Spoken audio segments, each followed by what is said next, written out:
በስመ አብ ወወልድ ወመንፈስ ቅዱስ አሐዱ አምላክ አሜን። የኢትዮጵያ ኦርቶዶክስ ተዋሕዶ ክርስቲያን ቤተሰቦቻችን ፍጹም ሰላምን ከሚሰጠን ከአምላካችንና ከመድኃኒታችን ከኢየሱስ ክርስቶስ ሰላም ለእናንተ ይሁን እያልን በኢዮብ ሚዲያ እየተዘጋጀ የሚቀርበውን የሳምንቱን አበይት ነገሮች ወደ እናንተ እናደርሳለን።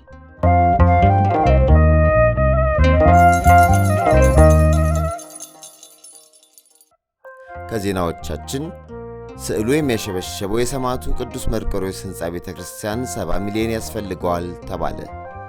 መልአከ ምሕረት ቆሞስ አባ ገብረ መድኅን ንጉሴ የአዲስ አበባ ሀገረ ስብከት ዋና ሥራ አስኪያጅ ሆነው ተመደቡ። ብፁዕ አቡነ ይስሐቅ በወላይታ ለሚገነባው ሕንፃ ቤተክርስቲያን የመሠረተ ድንጋይ አስቀመጡ። አቶ ትዝታው ሳሙኤል ላይ ክስ ተመሠረተና ሌሎችንም ይዘን ቀርበናል። አብራችሁን ቆዩ።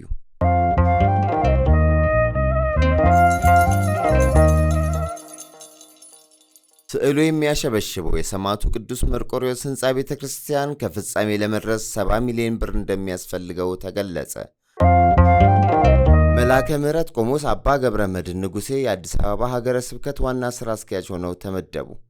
ከሥራ አስኪያጁ በተጨማሪ የተለያዩ ሀገረ ስብከት የዋና ዋና ክፍል ኃላፊዎች ተመድበዋል። መልአከ ምሕረት ቆሞስ አባ ገብረ መድኅን ንጉሴ የሀገረ ስብከት ዋና ሥራ አስኪያጅ፣ መጋቤ አእላፍ ማሙዬ ሸዋፈራው የሀገረ ስብከቱ ዋና ጸሐፊ፣ ሊቀ ሊቃውንት አባ ጡመ ልሳን የሀገረ ስብከቱ ገዳማት ዋና ክፍል ኃላፊ፣ ሊቀ ሕሩያን ባዩ ተዘራ የሀገረ ስብከቱ የሰው ኃይል አስተዳደር ዋና ክፍል ኃላፊ፣ ሊቀ ሕሩያን አስናቀ ሸዋዬ የሀገረ ስብከቱ ሂሳብና በጀት ዋና ክፍል ኃላፊ፣ እንደ ልቡ ድጉማ የሀገረ ስብከቱ የሕግ አገልግሎት ዋና ክፍል ኃላፊ፣ መልአከ ፀሐይ አባ ኃይለ መለኮት የሀገረ ስብከቱ ሊቃውንት ጉባኤ ሰብሳቢ፣ መልአከ ሰላም ጽጌ ከበደ የማኅበራት ቁጥጥር ምዝገባና ክትትል ዋና ኃላፊ፣ መጋቤ ስብሐት አብይ ዘለቀ የብፁዕ ሊቀ ጳጳስ ልዩ ጸሐፊ ሆነው ተመድበዋል። በቦሎሶ ሶሬ ወረዳ ቤተ ክህነት አረካ ከተማ ደብረ ሰላም ቅዱስ ሚካኤል ቤተ ክርስቲያን አዲስ ለሚገነባው ሕንፃ ቤተ ክርስቲያን ግንባታ የመሠረተ ድንጋይ በዛሬው ዕለት አስቀምጠዋል።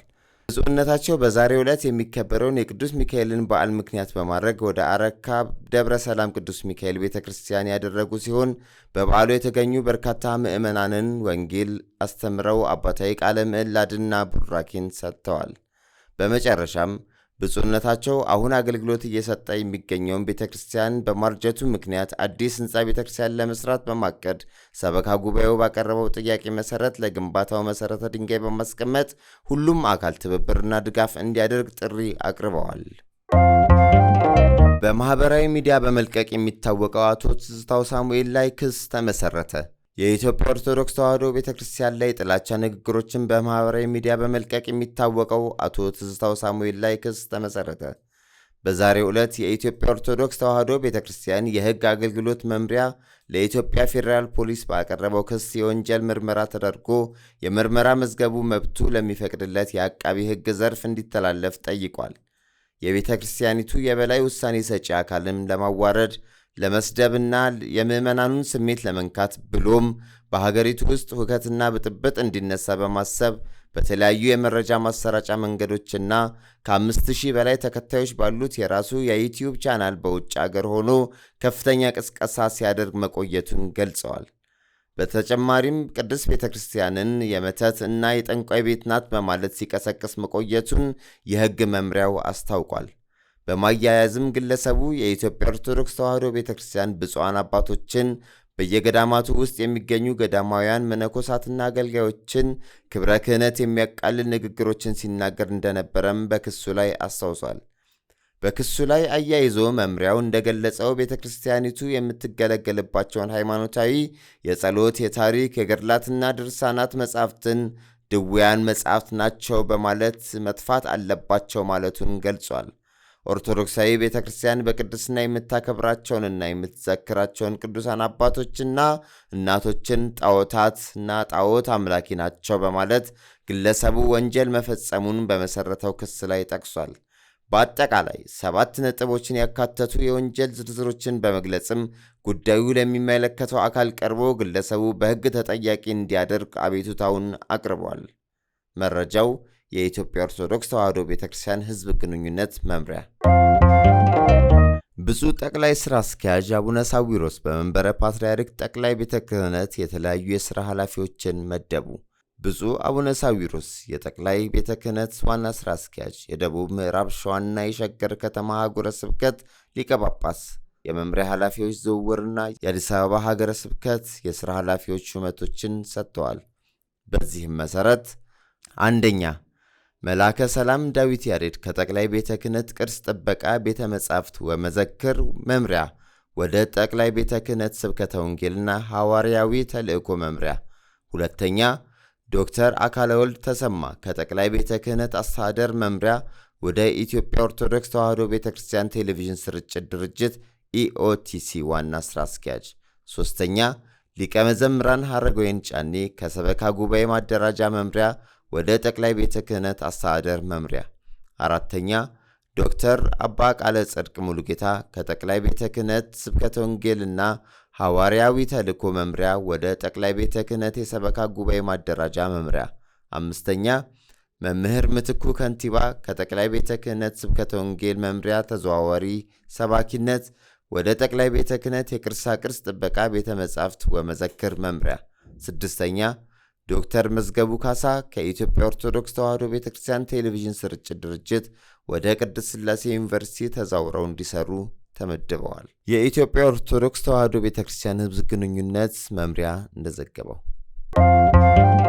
ቅዱስ ፓትርያርኩ በኢትዮጵያ የጣሊያን አምባሳደር አጎስቲኖ ፓልስን በጽሕፈት ቤታቸው ተቀብለው አነጋገሩ። ብፁዕ ወቅዱስ አቡነ ማትያስ ቀዳማዊ ፓትርያርክ ርዕሰ ሊቃነ ጳጳሳት ዘኢትዮጵያ ሊቀ ጳጳስ ዘአክሱም ወዕጨጌ ዘመንበረ ተክለ ሃይማኖት በኢትዮጵያ የጣሊያን አምባሳደር አጎስቲኖ ፓሌስ በጽሕፈት ቤታቸው ተቀብለው አነጋግረዋል። አምባሳደሩ በየዓመቱ ጁን 2 ወይም ግንቦት 25 ቀን የሚከበረውን የጣሊያን ብሔራዊ ቀን ምክንያት በማድረግ በአዲስ አበባ ጣሊያን ኤምባሲ ባዘጋጀው ዝግጅት ላይ ቅዱስነታቸው ቤተ ክርስቲያንን ወክለው በመገኘታቸው እንዳስደሰታቸው ገልጸዋል። አምባሳደሩ በኢትዮጵያ በተለያዩ የሀገሪቱ ክፍሎች ችግር በደረሰባቸው ወገኖች እየሰሩ ያሉትን የእርዳታ ሥራ አስረድተዋል። በመቀጠልም በሀገሪቱ ላይ በተከሰቱት ሰው ሰራሽና ተፈጥሯዊ ችግሮች የሚሰጡትን ድጋፍ ከሌላው በበለጠ አጠናክረው ሊቀጥሉ እንደሚገባ ጠቁመዋል። ወደ ውጭ ወጣ ስንል የኮፕቲክ ኦርቶዶክስ ቤተ ክርስቲያን ቅዱስ ሲኖዶስ ብፁዕ አቡነ ዮሐንስን የቅዱስ ሲኖዶስ ዋና ጸሐፊ አድርጎ መረጠ። ብፁዕ አቡነ ዮሐንስ የአስዩት ሳሂል ሰሊምና ኢልባዳሪ ሀገረ ስብከት ጳጳስ የኮፕቲክ ኦርቶዶክስ ቤተ ክርስቲያን ዋና ጸሐፊ ሆነው ተመርጠዋል። የኮፕቲክ ኦርቶዶክስ ቤተ ክርስቲያን ቅዱስ ሲኖዶስ በአሌክሳንድሪያ ሎጎስ ማዕከል ዓመታዊ ምልአተ ጉባኤውን ያካሄደ ሲሆን የሥራ ዘመናቸውን ያጠናቀቁትን የቀድሞ የሲኖዶስ ዋና ጸሐፊ ሜትሮፖሊታን ብፁዕ አቡነ ዳንኤልን በማሰናበት ነው ተተኪውን ዋና ጸሐፊ አድርገው የመረጡት። የ2017 ዓ.ም የቅዱስ ሚካኤል ዓመታዊ ክብረ በዓል በዓለም ላይ ባሉ የቅዱስ ሚካኤል አድባራት ላይ በደማቁ ተከብሮ መዋሉን ዮም ሚዲያ ተመልክቷል። በአዲስ አበባ ላይ ካሉ አብያተ ክርስቲያናትም እንደ የካ ሚካኤል፣ አዲሱ ሚካኤል፣ ጎላ ሚካኤል፣ ቦሌ ሚካኤል እና የአፍሪካ ህብረት ደብረ ብረት ቅዱስ ሚካኤል በደማቅ መልኩ መከበሩን ዮም ሚዲያ ተመልክቷል።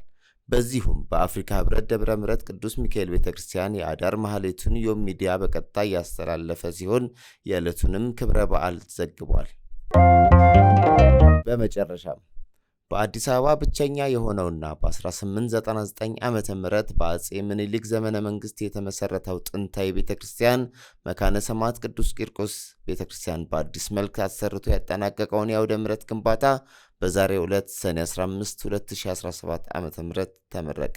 መጋቢት 1 ቀን 2016 ዓመተ ምህረት የተጀመረው የእድሳት ግንባታውን ለማጠናቀቅ ከአንድ ዓመት በላይ እንደፈጀና የቤተክርስቲያኑን የቤተ መቅደስ እይታን ባመከለ መልኩ እንደሆነ እንዲሁም ደግሞ ለምዕመናኑ ምቹ መቀመጫዎችን ተካቶ የተሰራ መሆኑን ዮም ሚዲያ ተመልክቷል። በዕለቱም ለሥራውም መሳካት ያገዙ አካላትን በማመስገን በተለይም ሀና ይማምን 3.2 ሚሊዮን አካባቢ ከምዕመናኑ አሰባስባ በመስጠቷ ልዩ ምስጋናን በመስጠትና የተለያዩ ደማቅ ፕሮግራሞችን በማካተት የምረቃቱ ስነ ስርዓት ተፈጽሟል። በዚሁም የኮሚቴው አባል የሆኑት ኢንጂነር አበበ ቸርነት እንዲህ ሲሉ አስተያየታቸውን አስቀምጠዋል። እንደሚታወቀው ዛሬ ሰኔ 15 2017 ዓ.ም የዚህ የአውደ ምሕረት ምርቃት ተከናውኗል። የዚህ የአውደ ምሕረት ስራ ዋናው ያስፈለገበት ምክንያት አንደኛ የአውደ ምሕረት ጥበት ነበር። ሁለተኛም የመጀመሪያ የሰራበት ማቴሪያል ብዙ ሰዎችን ለአደጋ እያጋለጠ በሴራሚክ ስለነበረ የነበረው ንጣፍ ከሴራሚክ ወደ ቤተክርስቲያን ወደሚመስለው ወደ ድንጋይ እንድንለውጥ ግድ ሆኗል። ይህ ቤተክርስቲያን ከተሰራ 118 ዓመት ሆኖታል። በዚህ ውስጥ 3-4 ጊዜ እድሳት ተደርጓል። የመጀመሪያው የሳር ክዳን በኋላ በ1954 ዓ.ም በአፄ ኃይለሥላሴ የምታዩት ቤተክርስቲያን በዚህ መልኩ ተገንብቷል። 1975 ላይ ደግሞ ድጋሚ የማስፋፊያ ስራ 2 ሜትር ከነበረው ላይ ተጨምሮ ድጋሚ የማስፋፊያ ስራ ተሰርቷል። ከዛ በኋላ የነበሩ መጠነኛ እድሳቶች ተደርገውለታል። ነገር ግን በዚህ እድሳት ውስጥ ለህንፃው ጤናማ የሆነ የህንፃን እድሜውን የሚያራዘምበት ነገር የውሃ ጉዳይ ስለነበረ እነዚህ የውሃውን ጉዳዮች ለማስወገድ መሰረታዊ የሆነ የአውደ ምሕረት ስራ ማካሄድ ግድ ሆኗል። በዚህ መሰረት 2016 መጋቢት 1 ላይ የአውደ ምሕረት ስራ ልንጀምር ግድ ሆኗል። በዚህ መሰረት አውደ ምሕረቱ ሙሉ ለሙሉ እድሳት የሚያስፈልገው ሆኖ ስለተገኘ የነበረው ሴራሚክ ከላዩ ላይ ተልጦ የነበረው ኮንክሪት ከላዩ ላይ ተነስቶ እንደ አዲስ ዙሪያውን የፉቲንግ መሰረት ወጥቶለት በፉቲንጉ ላይ የሺሮል ግድግዳ ተጠቅመን የኮለሞች አስገብተን በተጠናከረና በማዳግም መልኩ ኢንጂነሪንግ ሙያውን ጠብቆ በመሰረታዊ በሆነ የስራ ለውጥ እንዲደረግለት አስገዳጅ ሆኗል። ዋናው ነገር ቤተክርስቲያኑ ላይ ከዚህ ከጀርባ እንደምትመለከቱት ከፍተኛ ክራክ እየፈጠረ ስለነበረ ይህንን ለመታደግ በውጭ በኩል የድንጋዩን ግድግዳውን በሚመስል መልኩ እሱን በኮንክሪት ሜትር ከ45 ወርደን ፉቲንግ አስገብተን የሺሮል ግድግዳ አስገብተን ኮለሞች አስገብተን የነበረውን የአፈር ለመጠበቅ በጠንካራ እንቅስቃሴ ተደርጎበት የመሰረት ስራው ተከናውኗል። እንግዲህ ይህንን ለማከናወን 1 ዓመት ቢፈጅም አንደኛ ድንጋዩን የራሱን የግድግዳውን የሚመስለውን ከሀረር በማስመጣት የራሱን ጥንታዊነት አስጠብቀን ስራውን ማከናወን ይችላል ማለት ነው። ዋናው ለዚህ አውደ ምሕረት እንግዲህ ከፍተኛ ርብርብ በማድረግ በቤተክርስቲያናችን በተለመደ መልኩ በቤተክርስቲያኑ እድሳት ላይ እንቅስቃሴ በምናደርግበት ላይ በቅርብ ምትረዳን ሀና ይማም የእሷን የሌሎቹንም የምዕመናን ወጪ በማውጣት ወደ 7 ሚሊዮን ብር በፈጀ መልኩ የሳኒታሪ ስራውን፣ የኤሌክትሪክ ስራውን፣ የመሰረት ስራውን፣ የዙሪያውን የዲች ስራውን በዚህ 1 ዓመት ከ2 ወር ውስጥ ማጠናቀቅ ችለናል። ዋናው አሁን ህንፃው በውስጥ በኩል የሚኖሩ ክራኮችን በመጠበቅ በውጭ ላይ የሚታየውን አሁን ከጀርባ ያለው ክራክ በማስጠበቅ ከዚህ በኋላ ያለውን እንቅስቃሴ ለአዳግም መፍትሄ ለመስጠት ከፍተኛ ጥረት ተደርጓል ማለት ነው። ዋናው ነገር ህንፃው የአውደ ምሕረቱ ስራ ለዑደትም አገልግሎት ምቹ እንዲሆን በፊት ከነበረው ላይ የ1 ሜትር ከ50 ስፋት በመጨመር አውደ ምሕረቱ ምቹ ማድረግ ተችሏል ማለት ነው። እንግዲህ ይህ እንቅስቃሴ በገንዘብም በሙያም በእውቀታቸውም በርካታ ምዕመናን የተረባረቡበት ስራ ነው። አሁን ህንፃው ሙሉ ለሙሉ ሊኖር የሚችለውን ስጋት በአስተማማኝ መልኩ መቅረፍ ተችሏል ማለት ነው። በስመ አብ ወወልድ ወመንፈስ ቅዱስ አሃዱ አምላክ አሜን። በአዲስ አበባ ከተማ መካነ ሰማዕት ቅዱስ ቂርቆስ ቤተክርስቲያን በዛሬው ዕለት ሰኔ 15 ቀን 2017 ዓመተ ምህረት ከ1 ዓመት በላይ ስናከናውን የነበረውን የአውደ ምሕረት ማስፋፊያና አጠቃላይ የቤተክርስቲያኑን ህንፃ አቅፎና ደግፎ የሚይዝ እድሳት በተገቢው ሁኔታ በእግዚአብሔር ቸርነት በሰማዕቱ በቅዱስ ቂርቆስ ምልጃ ከ7 ሚሊዮን በላይ ብር ወጪ በማድረግ የአካባቢውን ማህበረሰብ በማስተባበር ደብሩ ሰበካ ጉባኤ ባቋቋመው የልማት ኮሚቴ አማካኝነት በክቡር ኢንጂነር ሄኖክ ቦጋለ የሰበካ ጉባኤ ምክትል ሊቀመንበር ሰብሳቢነት በተዋቀረው ኮሚቴ በዚህ መልኩ ዛሬ ብፁዕ አቡነ ሰላማ የምዕራብ ጎንደር ሀገረ ስብከት ሊቀ ጳጳስ የቅዱስ ሲኖዶስ አባል ክቡር መጋቢ ሃይማኖት አባ ጦመ ልሳን አዳነ የክፍለ ከተማችን ስራ አስኪያጅ መላው ህዝበ ክርስቲያን በተገኘበት በዚህ መልኩ ሰርተን አስመርቀናል። ለዚህ ዕለትና ሰዓት ያበቃን ለእግዚአብሔር ክብርና ምስጋና ለስም አጠራሩ ይሁን። በቀጣይ ደግሞ ሰፊ የሆኑ በርካታ የልማት አውታሮችን በመቅረጽ በዛሬው ዕለት ደግሞ ቀጣዩን ስራ የምናስጀምርበት የፕሮግራምም እንደዚሁ ለህዝቡ በሰፊው አስተዋውቀናል። እሺ እግዚአብሔር ያክብርልን፣ እግዚአብሔር ይስጥልን። እንግዲህ ያው ዛሬ ሁላችሁም እንዳያችሁት ይህንን አውደ ምሕረት ግንባታ በማጠናቀቅ ለአገልግሎት ሙሉ ለሙሉ ክፍት ለማድረግ የተቻለበት ቀን ነው። ነገር ግን እንግዲህ ከዚህ በፊትም በተደጋጋሚ እንደምንለው አስቀድመን የመቅደሱን የውስጥ እድሳት ነበር የጀመርነው። የውስጡ እድሳት በሚጠናቀቅበት ጊዜ ከውስጡ ጋር የሚመጣጠን የአውደ ምሕረት ግንባታ እንደሚፈልግ ያስታውቅ ስለነበረ ያንን ተከትሎ ከአውደ ምሕረቱ ቀጥሎ ደግሞ መላ ግቢ ውስጥ ምን አይነት የልማት ስራ ይኖራል በሚል በሶስት ረድፍ የተተነተነ ግንባታ ወይም ደግሞ የእድሳትና የግንባታ እቅዶችን ነበር በማዘጋጀት ወደ ተግባር የተገባው። ስለዚህ የመጀመሪያው ምዕራፍ የአጠቃላይ የመቅደሱ እድሳትን ስራ በማጠናቀቅ በአማረ ሁኔታ ለአገልግሎት ዝግጁ መደረጉ ከዚህ ቀደም የሚታወስ ነው። በሁለተኛው የግንባታ ምዕራፍ ደግሞ ይሄ የምንመለከተው ዛሬ ላይ በይፋ ምንም እንኳን አገልግሎት ሲያስተጓጉል የነበረ ባይሆንም ዛሬ ግን በይፋ መጠናቀቁን በማብሰር ለአገልግሎት ምቹ የማድረግ ስራ ሁለተኛው ምዕራፍ ነው። በቀጣይ ግን በዋናነት በልዩ ትኩረት ከሚከናወኑ ዋና ስራዎች ብለን የምናስበው እዚህ በምድፉ ላይ የምንመለከተው ዋና ተግባር ነው ማለት ነው። ስለዚህ እዚህ ላይ የምናየው የ3D አጠቃላይ በቀጣይ ምዕራፍ የሚገነባው በቅርብ ቀን ምክረ ሀሳብ ከመላው ምዕመናን ጋር በማድረግና አስፈላጊውን የዲዛይን ማሻሻያ በማድረግ ወደ ስራ የሚገባበት ነው። እዚህ ጋር የምንመለከተው እዚህ ጋር የምናየው አጠቃላይ አሁን ላይ የሚገኘውን ጽሕፈት ቤት ወደ እዚህኛው ምዕራፍ ለማሸጋገር የታሰበና እቅድ የተያዘበት ነው ማለት ነው። ስለዚህ የመጀመሪያውና ሁለተኛው ፍሎር ላይ ለአጠቃላይ የአስተዳደር ጽሕፈት ቤትን ሙሉ ለሙሉ መታጠቢያ ቤት፣ ማረፊያ ቤት፣ መሰብሰቢያን በአጠቃላይ የያዘ የአስተዳደር ጽሕፈት ቤትን የመገንባት ነው።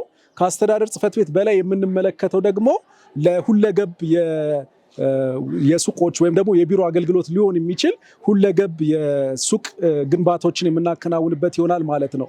ይሄኛው ወደ ቤተክርስቲያኒቱ ፊቱን ያዞረው የሚመለከተው ህንፃ ሲሆን ይሄኛው በዚህኛው ላይ ደግሞ የምንመለከተው ፊቱን ወደ ነበረው ህንፃ ያዞረው የግንባታ ፕላናችን ነው ማለት ነው። ስለዚህ አሁንም ታችኛው በመጋዘን አገልግሎት ላይ በሾሩም ውስጥ በርካታ ተገልጋዮች እየተጠቀሙበት ያለ መስመር ነው። እሱን ባለበት ጠብቀን ምንም አይነት መስተጓጎል ሳይኖር ከሱ በላይ ያሉት ግን ሁለት ወለል በመገንባት በሁለቱ ወለሎች ላይ ለተለያየ አገልግሎት የሚሰጥ ፊቱን ወደ ቤተክርስቲያኒቱ የዞረው አጠቃላይ አስተዳደር አገልግሎት የሚሰጥ ነው። ፊቱን ደግሞ ወደ አሮጌው ህንፃ ያዞረው ደግሞ ለሁለገብ ለተለያየ አገልግሎት የሚሰጥ ለሱቅ ለቢሮ ኪራዮች የሚሆን የሚክስድ ኮሜርሻል ሴንተር ነው ማለት ነው።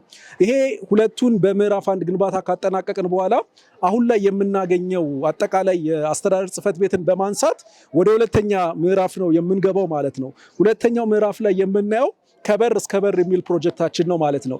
ከዋናው የቂርቆስ በር እስከ መድኃኔዓለም በር ድረስ ያለው የደቡቡን ክፍል ሙሉ ከርቡን የያዘ ከበር እስከ በር የሚል በሁለት G+1 ህንፃ የያዘ በእቅድ የተያዘ ነው። እንግዲህ በዋናነት ይሄ ፕላን የተነደፈው የቂርቆስ ዋናውን በር ውበቱን በመጨመርና ለአገልግሎት ክፍት ማድረግ የመጀመሪያው ስራ ሲሆን ሁለተኛው ደግሞ በG+1 የሆነው ፊቱን ወደ ገበያው ወደ ውጭው ያዞረው አጠቃላይ ለሚክስድ ዩዝ ለተለያየ የቢሮ አገልግሎቶች ባንኮች፣ ፋርማሲዎች፣ የተለያየ ሱቆች እንዲሁም ደግሞ የተለያየ አገልግሎት ሊሰጡ የሚችሉ ከቤተክርስቲያን አገልግሎት ጋር የማይጻረሩ አገልግሎቶችን ለመስጠት የሚያስችል ሁለገብ ህንፃ ከመገንባት ነው። ፊቱን ደግሞ ወደ ቤተክርስቲያኒቱ የዞረው መጠለያውን ደርዙንና ውበቱን በጠበቀ ለግቢው ደግሞ መጠለያ ተጨማሪ መጠለያ ለመገንባት የታሰበለት እቅድ ነው ማለት ነው። ስለዚህ እንደምናየው አጠቃላይ የ3D ፕላኑ አሁን ላይ እንደ ከተማ እያደረግነው ካለው አጠቃላይ ልማት ጋር የተናበበ የኮሪደር መሰረተ ልማትንም እንዲሁ ከዛ ጋር የተገናዘበ እንዲሆን በማድረግ ዲዛይን ወጥቶለታል። በቀጣይ እንግዲህ ምክረ ሀሳብ በመውሰድ ከምዕመናን ጋር አስፈላጊውን ውይይት በማድረግ ወደ ትግበራ የሚገባ ይሆናል ማለት ነው። እንግዲህ ይህንን ወደ መሬት ወርዶ እንድናየው የሁላችሁም ጸሎት ያስፈልገናል ለማለት እንወዳለን። እግዚአብሔር ክብር ይስጥልን። እናመሰግናለን። ቀጣዩን ስራም ደግሞ ሰፊው ማህበረሰብ አስፈላጊውን ድጋፍና ትብብር እገዛ በማድረግ እንድንሰራ በቅዱስ ቂርቆስ ስም ጥሪያችን እያስተላለፍን የውሉደ ብርሃን ሰንበት ትምህርት ቤት ሚዲያ፣ ዮም ሚዲያ መታችሁ ሌሎች ሚዲያዎች ለህዝብ ተደራሽ በማድረጋችሁ እያመሰገን ቀጣይም ለልማቱ እገዛና ድጋፍ እንድታደርጉ የቤተክርስቲያኒቱን አካውንት በዚሁ ዮም በተሰኘው ሚዲያ የምናስተዋውቅና የምናስተላልፍ ይሆናል። ለዚህ ያደረሰን ለመድኃኔዓለም ክብርና ምስጋና ለስም አጠራሩ ይሁን። በአጠቃላይ በመካነ ሰማዕት ቅዱስ ቂርቆስ ቤተክርስቲያን በተከናወነው ልማት ድጋፍ ያደረጋችሁ እገዛ ያደረጋችሁ በሞያም በገንዘብም በጉልበትም የደገፋችሁ ሁሉ የሰማዕታቱ በረከት በእናንተ ላይ ይገለጥ። የእግዚአብሔር ክብር የእግዚአብሔር ቸርነት በቤታችሁ ላይ ይገለጥ። አሜን። ወስብሐት ለእግዚአብሔር። የሳምንቱ አበይት ነገሮች እነዚህ ነበሩ። አብራችሁን ስለሆናችሁ እናመሰግናለን። ዮም ሚዲያ